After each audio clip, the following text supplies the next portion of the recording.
think about war and video games, you think of Call of Duty, you think of Battlefield, you think as a soldier. This war of mine, the little ones, offers a different perspective.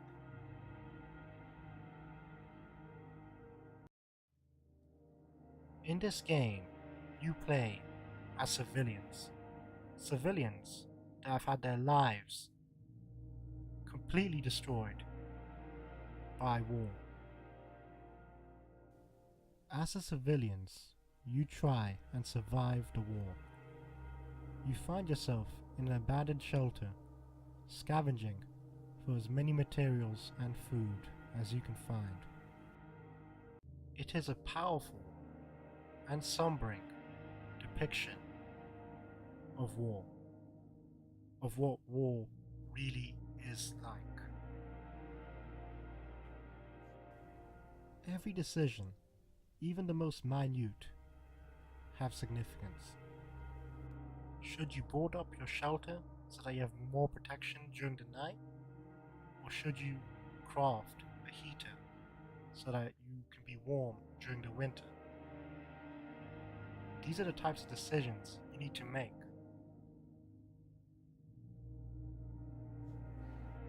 In the original This War of Mine, there were only adult survivors. However, in this game, 11-bit studios have decided to incorporate children. The implementation of the children in this game is one of the drawbacks in my opinion. Throughout the game, they seem like a hindrance. They seem like they're there to almost make the game more difficult. You can teach your children some of the smaller tasks, like crafting a jump rope or having to cook. But when it comes down to it, I really feel like 11-bit studios have missed a trick. They have really missed out on the power that children could have had in this game. In this game, the children are immune to death. They just run away whenever things get tough, which to me kind of takes away from their significance.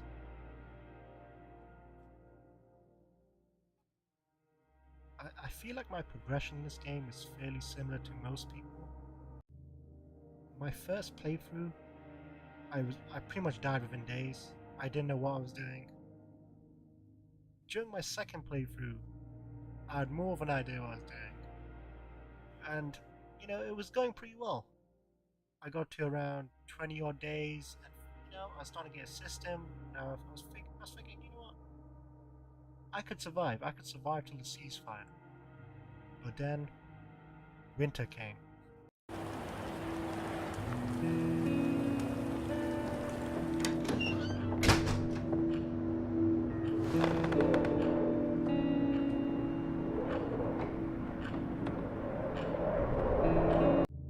Which led to this.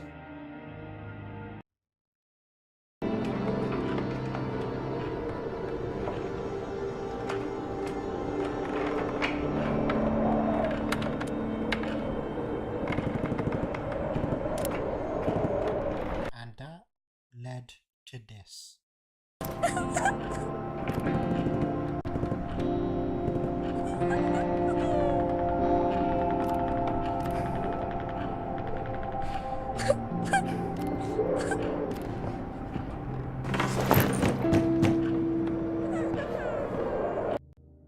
And after 32 days, all my characters had either ran away, froze to death, or killed themselves.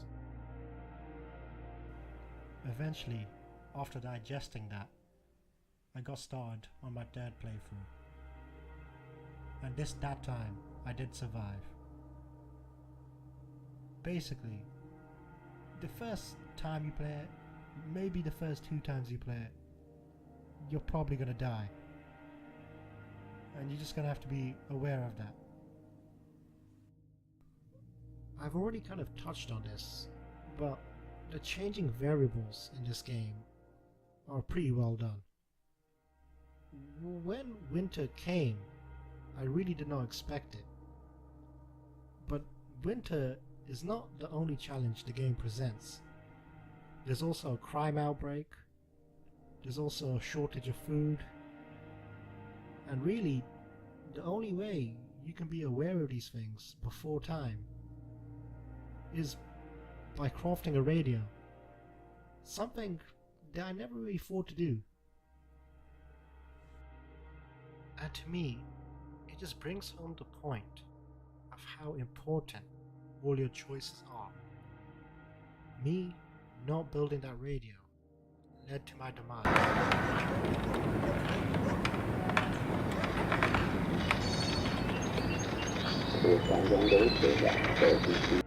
The controls in this game are pretty decent.